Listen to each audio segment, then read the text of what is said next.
ప్రైజ్లో దేవునికి స్తోత్రం. అందరికీ వందనాలు.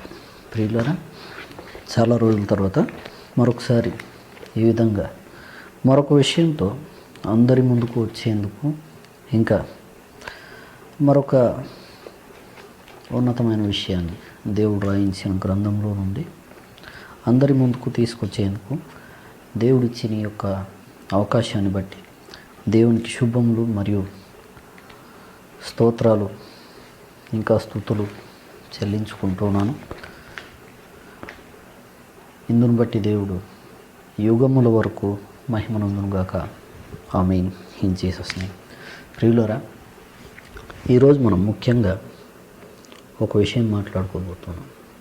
ఇంతకీ ఆ విషయం ఏంటి, ఇంకా ఆ యొక్క విషయాన్ని మాట్లాడడానికి గల కారణం ఏంటి అనంటే, ఈ మధ్యకాలంలో ఉండి ఒక సహోదరుని కలుసుకోవడం జరిగిందండి.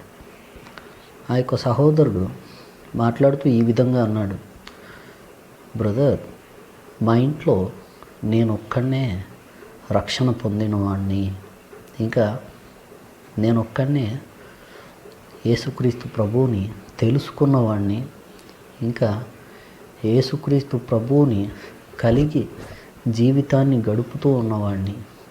ఇంకా ఎవరు కూడా మా ఇంట్లో యేసుక్రీస్తు ప్రభువుని తెలుసుకున్నవారు లేరు, రక్షింపబడిన వారు లేరు.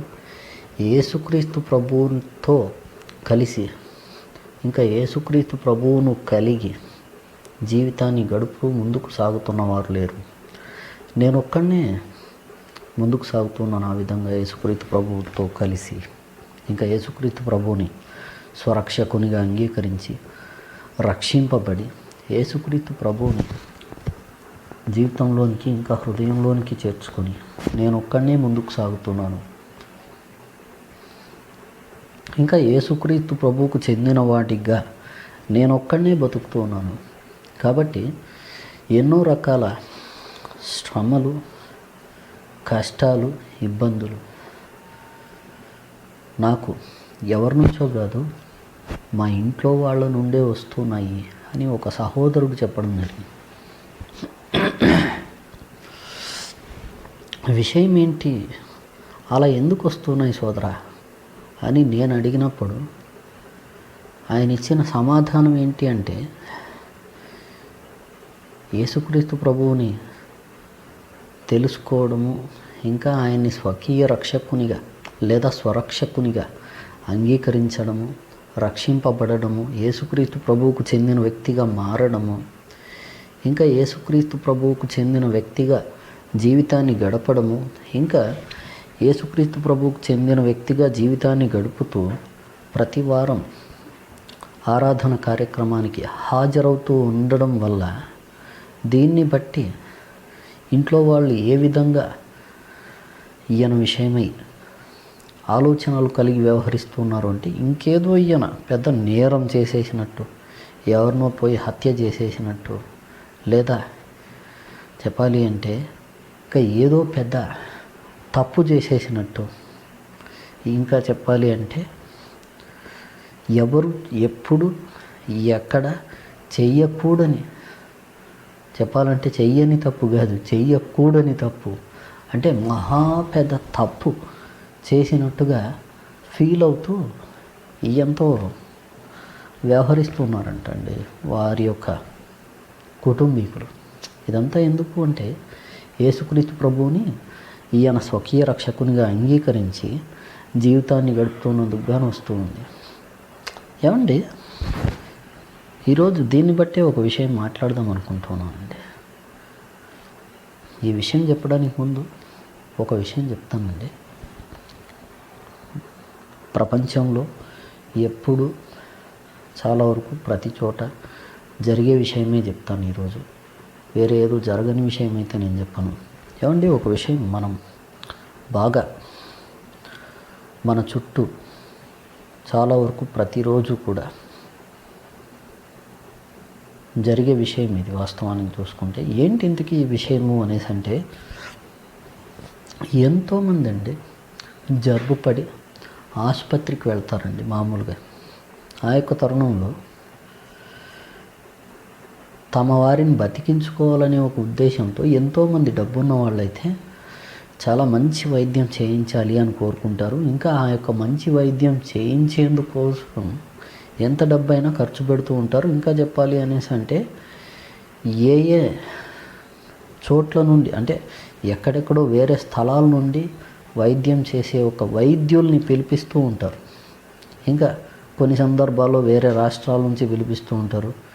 ఇంకా కొన్ని సందర్భాల్లో కొన్ని దేశాల నుంచి కూడా పిలిపిస్తూ ఉంటారు. ఎందుకు అనేసి అంటే అండి, తమ వారిని బతికించే ఒక సమర్థత వారిలో ఉంటుంది అని వీరు గ్రహించి ఇంకా ఆ యొక్క నమ్మకంతో పిలిపిస్తూ ఉంటారు చెప్పాలంటే. తద్వారా ఏం చేస్తారు అనేసి అంటే చాలా వరకు దక్కించుకోగలుగుతారు తమ వాళ్ళని. ఏమండి, ఆ విధంగా తర్వాతి కాలంలో అఫ్కోర్స్ ఎవరినైతే తాము కాపాడుకుని ఉంటారో వారితో కలిసి ఆనందంగా ఈ యొక్క లోకంలో జీవితాన్ని గడపడం కూడా చూస్తాం. ఏమండి, ఒక విషయం ఇక్కడ ఆలోచిస్తే భౌతికంగా మనం ఎన్నో రోజులు బ్రతకమండి. భౌతికంగా మనం ఈ లోకంలో ఎన్నో రోజులు బ్రతకం. ఏ క్షణానైనా చచ్చిపోవచ్చు.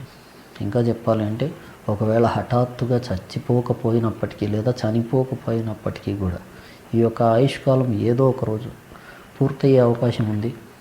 ఆ రోజు చచ్చిపోయే అవకాశం కూడా ఉంది. అఫ్కోర్స్ చచ్చిపోతాం కూడా.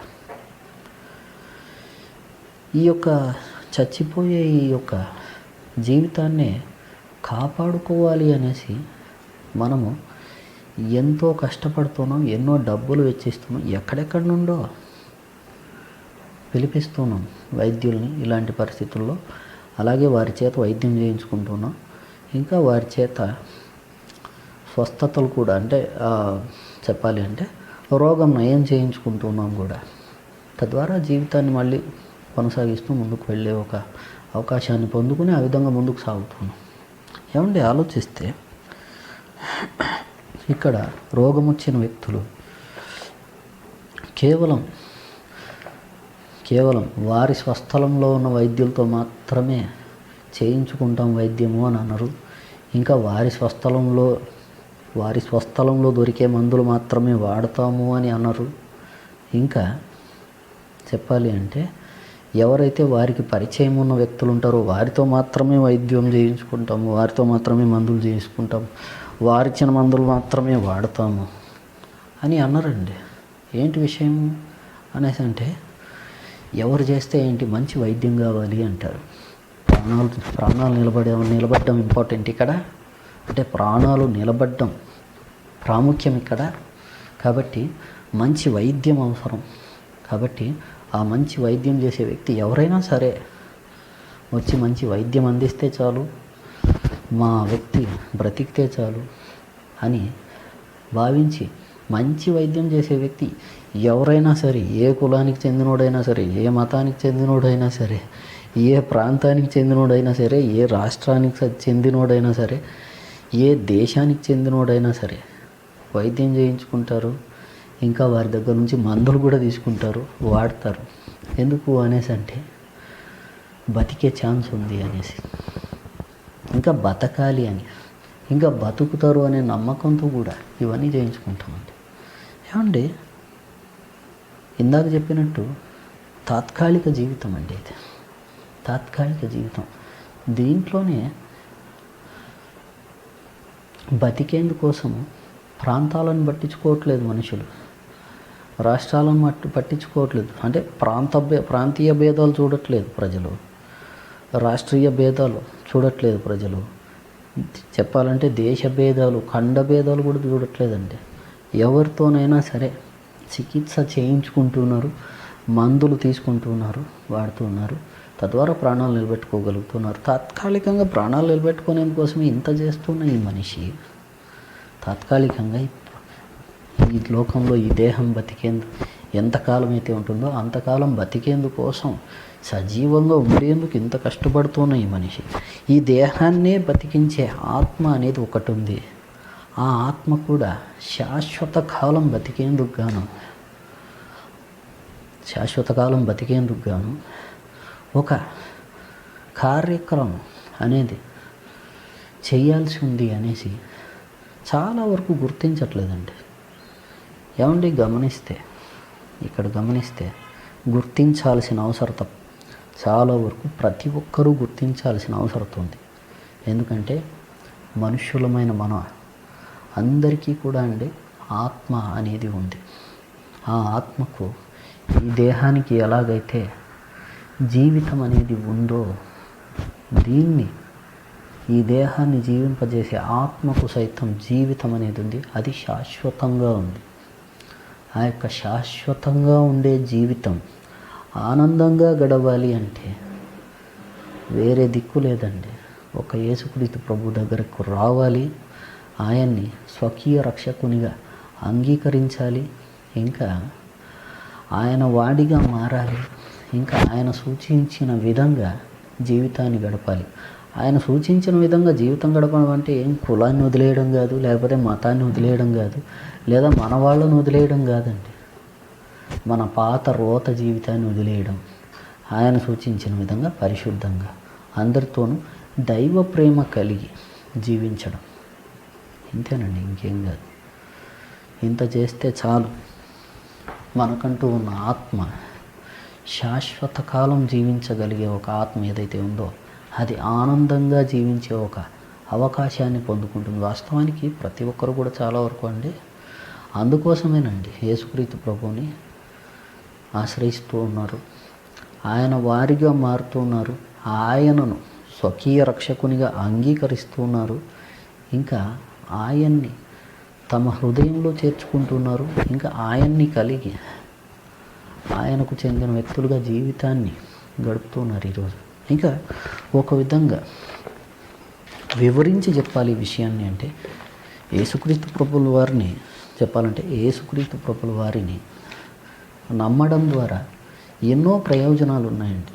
అవేంటో ఒక్కొక్కటిగా మనం చూసుకున్నట్టయితే, ఒకటండి, ప్రతి మనిషి కూడా జీవితంలో ఎన్నో తప్పులు చేసే అవకాశాలు ఉంటాయి. ప్రతి మనిషి కూడా జీవితంలో ఎన్నో తప్పులు చేసే అవకాశాలు ఉంటాయి. అదే దేవుని పరిభాషలో దాన్ని పాపము అని చెప్పడం జరుగుతుంది.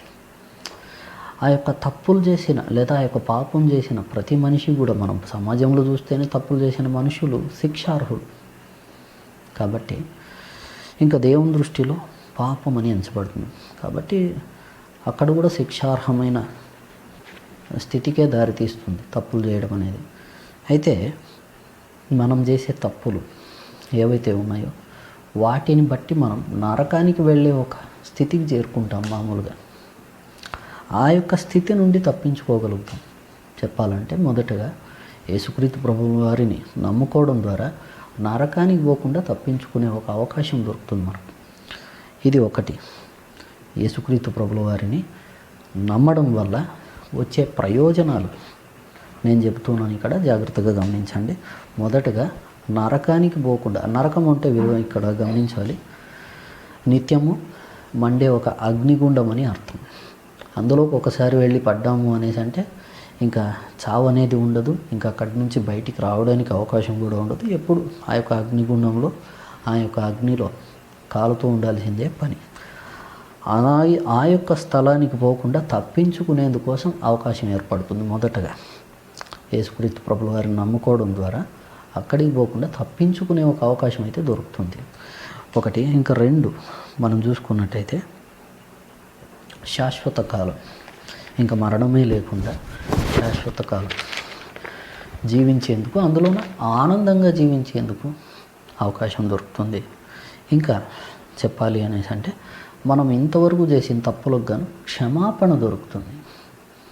ఇంకా చెప్పాలి అంటే ఆ తర్వాత మనం పద్ధతిగా నడుచుకునేందుకు దేవుడు సహాయంగా తన ఆత్మను మనలోనికి పంపడం జరుగుతుంది. తద్వారా మనము పద్ధతిగా జీవితాన్ని ముందుకు సాగించేందుకు ఒక అవకాశం మనకు దొరుకుతుంది. ఇంకా ఆ తర్వాత మనం చూసుకున్నట్టయితే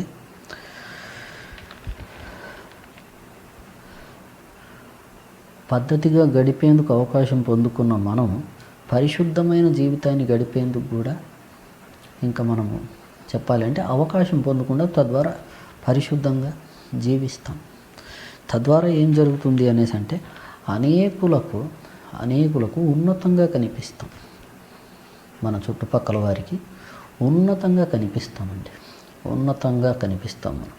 అప్పుడు ఏం జరుగుతుంది అనేసి అంటే బతికితే వీళ్ళల్లా బతకాలి, ఇది అసలైన జీవితం అనే ఒక నిర్ణయానికి మన చుట్టుపక్కల వాళ్ళందరూ కూడా వస్తారండి. మన చుట్టుపక్కల వాళ్ళందరూ కూడా ఈ నిర్ణయానికి వస్తారు. వాళ్ళ నిర్ణయానికి వచ్చే స్థాయికి చెప్పాలంటే వాళ్ళు ఆ యొక్క నిర్ణయానికి వచ్చే ఒక స్థాయికి వాళ్ళు చేరుకునే స్థాయిలో వాళ్ళకు ఆదర్శంగా మనము జీవితాన్ని గడిపే ఒక స్థితికి మనం చేరుకుంటాం. మొదటగా ఇక్కడ గమనిస్తే ఆ విధంగా మనం బతుకుతూ ఉంటాం. ఆ విధంగా మనం బతుకుతూ ఉండగా అనేకులు మనల్ని చూసి బతికితే వీళ్ళల్లా బతకాలి, ఇది జీవితం, ఇలా బతకాలంటే ఏం చేయాలి అని చాలామంది ఆలోచిస్తారు. ఇంకా ఇలా బతకడానికి వీళ్ళకి ఏం ఆధారమైంది, దేన్ని బట్టి వీళ్ళు ఇలా బతుకుతున్నారు అని ఆలోచిస్తారు.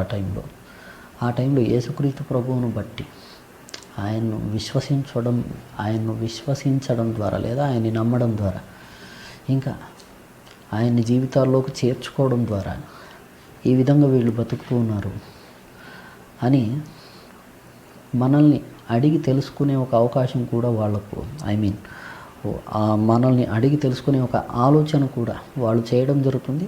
అఫ్కోర్స్ వాళ్ళు మన దగ్గరకు రావడం జరుగుతుంది. తద్వారా మనం వాళ్ళకు ఈ విషయాలని చెప్పే అవకాశం మనకు దొరుకుతుంది. ఇంకా చెప్పినప్పుడు ఏం జరుగుతుంది అనేసి అంటే వాళ్ళు కూడా యేసుక్రీస్తు ప్రభు దగ్గరకు రావడం జరుగుతుంది. ఈ విధంగా ఇంకా మనం చూసుకున్నట్టయితే ఇంకా యేసుక్రీస్తు ప్రభుల వారిని నమ్మడం ద్వారా ఇన్ని విషయాలు మనకు ఇన్ని ప్రయోజనాలు దొరుకుతున్నాయి కదండి. ఇంకా ఇదే సమయంలో వీటన్నిటినీ నిలుపుకొని ఇంకా ఇంత గొప్ప జీవితం ఉంది కదండి, దీన్ని కూడా ఇలాగే కాపాడుకొని మనం ఈ జీవితంలో ఇలాగే ముందుకు వెళ్ళిపోయేందుకు ఇంకా చివరగా మనము శాశ్వతంగా ఆనందకరంగా బతికే ఒక చోటు ఒకటి ఉంది అని చెప్పాను కదండి. చెప్పాలి అంటే ఆనందకరమైన జీవితాన్ని గడిపే అవకాశం యేసుక్రీస్తు ప్రభుల వారిని నమ్మడం ద్వారా ఉంది అని చెప్పాను. వాస్తవానికి ఆ యొక్క ఆనందకరమైన జీవితాన్ని గడిపేందుకు ఒక చోటు కూడా అవసరం కదా. ఆ యొక్క చోటికి కూడా చివరిగా వెళ్ళడం జరుగుతుంది. అయితే అదే సమయంలో వీటన్నిటికీ గాను మనము చేయాల్సిన ఒక కార్యం కూడా మనకు వాస్తవానికి అర్థమవుతుందండి. ఈ యొక్క జీవితాన్ని గడపడం ద్వారా ఈ యొక్క ప్రయోజనాలన్నింటినీ కూడా కాపాడుకోవడం కోసము, ఇంకా అలాగే వాటితో మనం ఉండడం కోసము, ఇంకా అలాగే మనం వాటితో ముందుకు సాగడం కోసము, చివరికి ఆనందకరమైన జీవితం గడిపేందుకు గాను దేవుడు నిర్ణయించిన ఒక చోటు ఏదైతే ఉందో ఆ చోటికి చేరుకునేందుకు గాను ఇంకా అక్కడ ఆనందంగా దేవుడితో కలిసి మరి మనలందరినీ సృజించింది దేవుడు అండి. వాస్తవానికి ఆయన పేరు యెహోవా, తెలుగులో ఉన్నవాడు అని పిలుస్తారు మామూలుగా. ఇది స్వయంగా దేవుడే చెప్పిన మాట, నేను చెప్తున్న మాట కాదు, నేను ఊరికే ఎత్తి చూపిస్తున్నాను అంతే. గమనించాలి. పోతే ఆయనతో కలిసి శాశ్వతంగా చావే లేకుండా, ఆకలి దప్పులు లేకుండా ఏడుపు, కష్టం, కన్నీళ్ళు, వేదన, బాధ ఇవేవీ లేకుండా ఆనందం మాత్రమే ఉంది, మరణమే లేకుండా జీవితం గడిపే ఒక అవకాశాన్ని సైతం పొందుకోవడం జరుగుతుంది. అఫ్కోర్స్ ఈ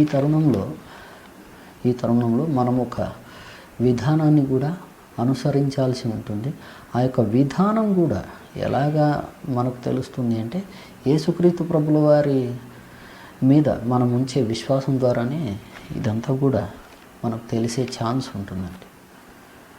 చెప్పాలి అంటే ఒక్క మాటలో చెప్పాలి అంటే ఎన్నో ప్రయోజనాలు ఇంతవరకు నేను చెప్తున్నట్టుగా గమనించినట్టయితే ఎన్నో ప్రయోజనాలు ఉన్నాయి. యేసుక్రీస్తు ప్రభుల వారిని నమ్మడం ద్వారా ఎన్నో ప్రయోజనాలు ఉన్నాయి.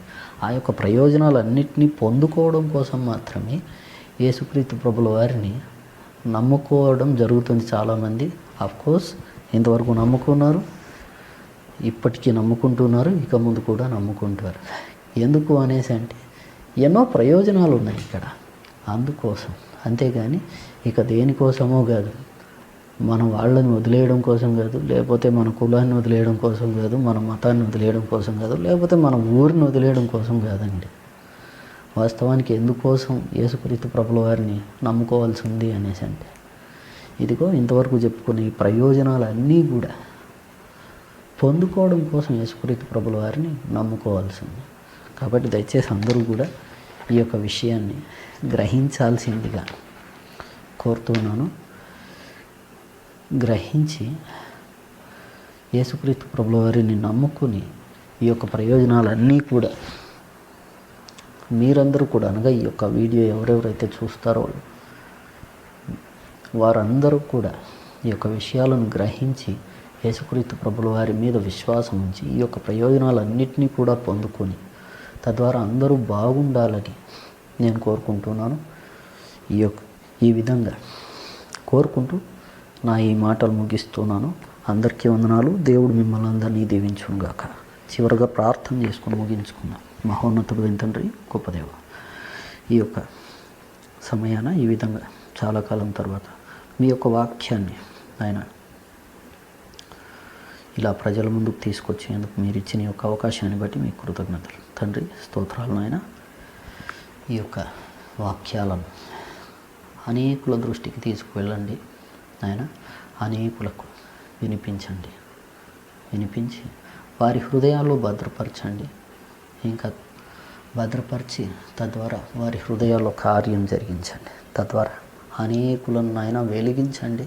తద్వారా అనేకులను మీ వైపుకు నాయన తిప్పండి. తద్వారా నాయన అనేకులను రక్షించి నాయన వారిని మీ బిడ్డలుగా మార్చుకొని మీ బిడ్డలుగా వారిని మీరే నాయన జీవింపజేయండి. ఈ తరుణంలో వారిని అనేకులకు మాదిరిగా కూడా ఉంచండి. మీ కృతజ్ఞతలు తండ్రి, స్తోత్రాలు. నాయన యేసుక్రీస్తు ప్రభుల వారి శ్రేష్ఠ నామంలో మీకే స్తోత్రం చెల్లించి ప్రార్థిస్తున్నాను తండ్రి. ఆమేన్.